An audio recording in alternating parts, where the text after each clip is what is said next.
Hello my friends and happy Christmas to everyone!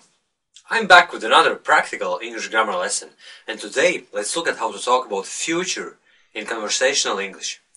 Just to remind you what I'm teaching in practical English grammar, it's conversational English, and it's not always 100% correct. Real life English is different from school books and textbooks, so I'm using my extensive experience as a foreign English speaker living in an English-speaking country to help you speak more fluently. Alright, so let's look at how we speak about future events in English. First of all, I'm going to ask you a question, and please give me an immediate answer. Don't try to think too long on this. Just tell me the first thing that crosses your mind. So, please, tell me how you say I come home in future. Thanks for your cooperation. I guess your answer was I will come home. Well, you're correct, because that's how the grammatical future tense in English is formed, by using will followed by the verb. However, this is far from the full picture of how you can form sentences about future in the English language. To be more precise, this is just 1/4 of possibilities that there are in English language. And here are the other 3 ways of how you can describe a future action. I'm going to come home. I'm coming home. And also, I come home. Are you slightly confused? Are you thinking now, why is Robbie giving examples of present progressive and simple present tenses? They're clearly used to describe actions taking place right now, in this very moment. Well, you're right. They are used for that purpose, but they can also be used to describe future actions, which have already been arranged. And the very fact of the arrangement is kind of going on right now. Does that make sense? If you say, I'm coming home tomorrow, what you actually mean is indeed that you are going to arrive home tomorrow. But you have apparently decided at some stage that you will come home. So as far as English grammar is concerned, the progressive action is already taking place. Since the moment you decided that you would come home, the action is kind of happening, only taking place tomorrow instead of now. Of course, if you make a decision right now and here, you would use will followed by the verb. And it would sound something like, okay, I will come home tomorrow.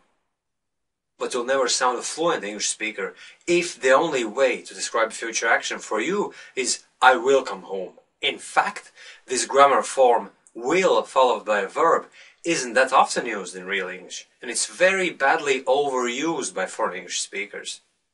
But how do you know which grammar form to use next time when you have a chat with someone and talk about future events? I know that when you speak, you don't have much time to think about how you're going to create a sentence, and if you do that, your speech can become very slow and hesitant. If you write, on the other hand, you have plenty of time to think over the best way of putting this thing or another. When you open your mouth, you have to produce an instantaneous speech, so all the grammar rules have to be incorporated into your English naturally. You can't be imagining a list of rules and choosing a grammar form which is the most fitting one for a particular occasion. So here we go. I want you to think of the present progressive tense, I'm eating out tonight, as the primary way of describing future actions.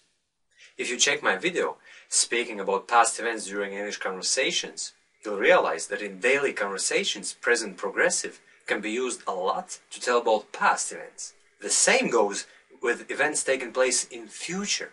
The present progressive tense is used a lot to talk about those actions that are to take place at some stage in the near future. But the decision about them has been made before the conversation is taking place. And if you think about it, the biggest part of all future activities you talk about on a daily basis are decisions made by people. So no wonder present progressive tense is used extensively in conversational English. If you want to ask your friend what he has planned for tonight, you don't say, what will you do tonight? You simply have to use present progressive and say, what are you doing tonight? Technically, it's present tense, but in this case your question is about your friend's future activities, and when you ask it, you assume that your friend has already decided what to do. And regardless whether he has or has not, the nature of your question doesn't change, and the same goes with similar questions you'd ask on a daily basis. Are we doing the test today? Is Bill coming with us to see the match on Saturday? Let's say you want to remind your boss that you have your holidays in 2 weeks. Many foreigners would say, I just want to remind you I will take my holidays in a fortnight. It doesn't sound completely wrong, and any English speaker, be it a native English speaker or a foreigner, would definitely understand what you meant. But if you say, I just want to remind you I'm taking my holidays in a fortnight, you do sound much better, because that's exactly how a fluent English speaker would say. It's an arranged event. You obviously spoke with your boss earlier during the year about your holidays, and now you're just reminding him of something that is about to happen and has been arranged. So if you want to be fluent, start using present progressive tense when speaking about future events. If you check any English grammar reference book, you'll see that it says you can use present progressive, called also present continuous tense, for future arrangements, which are decisions from the past for the near future. The problem is, however, that very often this gets completely ignored because it's not usually stressed enough and it sounds a bit messy, right? Foreigners stick with using the will plus verb future whenever they talk about future events. But please bear in mind that you can use this future tense only when you make a decision at the moment of speaking.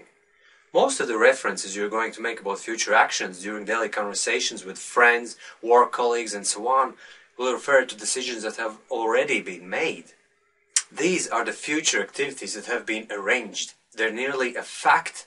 And don't confuse it with future actions that are just plans, and it's not really known whether they're going to happen or not. She's calling round tonight at 8 p.m. You can come along if you want. Courier isn't coming this evening. We may cancel all deliveries. I'm meeting with my ex this weekend for a cup of coffee.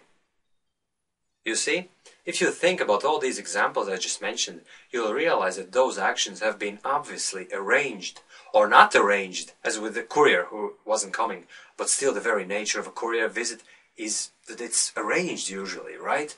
And similarly, a big part of our daily conversations when we're communicating with other English speakers would refer to events that have been previously arranged at some stage, so you can confidently use the present progressive tense.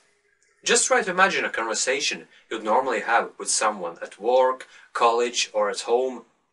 Much of the stuff you'd be talking about would be about what you or the other person has committed to do tonight, or tomorrow, or at some other stage in the near future. What are you doing over the weekend is the proper way of asking the question instead of what will you do over the weekend. Yes, the will form is the actual grammatical future tense. And if your mind is in the translation mode from your native language, you probably do a direct translation, therefore you use the will plus verb form. If that's your habit, please stop doing it right now. And as I said earlier on, start thinking of the present progressive, what are you doing, as the main way of describing future actions in conversational English. Martha isn't coming back, she's sick, instead of Martha won't come back. I'm babysitting tonight, I can't go with you folks, sorry. Instead of, I will babysit. You see, all these actions that I just mentioned have been decided earlier on. Before you can tell someone that Martha isn't coming back, you must have spoken with her before. Otherwise, how you could have known that she's not coming back, right? Same goes with babysitting. It's been arranged and now you're stating a fact and you're not deciding it right now. You knew it all along that you'd babysit tonight, right? So, anything you want to talk or ask about that concerns future actions that are arranged previously is to be used as present progressive. And it's typical that such actions concern plans people have made about going out, meeting up somewhere, doing something, coming or not coming to work or school. In other words, they're all those little daily future actions we normally talk about and that we're committed to do.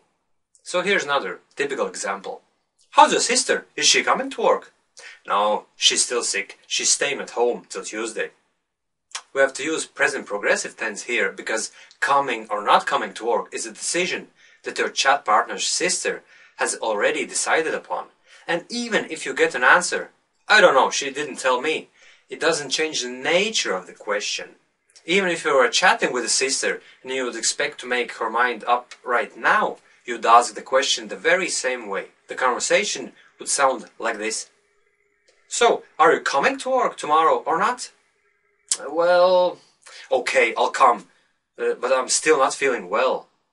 You see, she made up her mind right at the moment of the conversation. That's why the will plus verb future tense is used.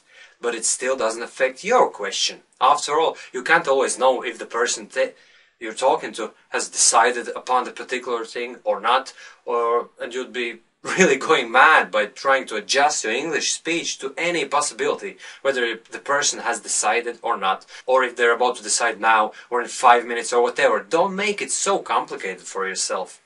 The bottom line here is the following. From this moment and on, start perceiving the present progressive tense as the basic English grammar tense for describing future actions during daily conversations. These actions are the ones people would normally arrange previously, and it makes up a huge part of spoken English. So as you can see, the present progressive tense is amazing. You can use it to describe actions that are going on now, at this very moment, or past actions when you're telling a story about them, or future activities that are arranged. Don't interrupt me. Don't you see? I'm telling a story. So where was I? Oh yes, I remember now. So we were entering the nightclub, and then, all of a sudden... Will you hurry up? Sorry, I have to go now. Are you coming along tonight? You see, I just used the present progressive to describe past, present and future, and you can memorize this list to do the same. Things that are going on at this very moment, telling a friendly story about what went on, and talking about future arrangements. It's going to make your daily conversations much easier, and you'll definitely sound more native and fluent. But of course, you can't use present progressive tense all the time. That's not what I'm saying. So next time, we'll look at other ways to describe future actions. Will followed by verb, going to form, and also simple present can be used to talk about future, and each of those grammar forms serve their own purpose, and they're also necessary.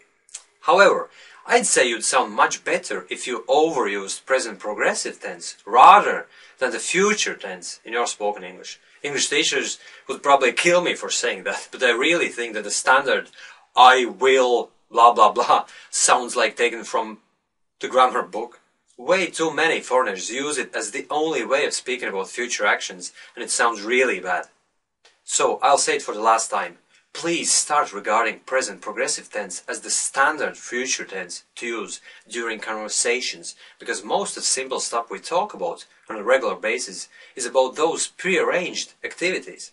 Okay, thanks for staying with me, and I hope Santa has brought you plenty of gifts this Christmas.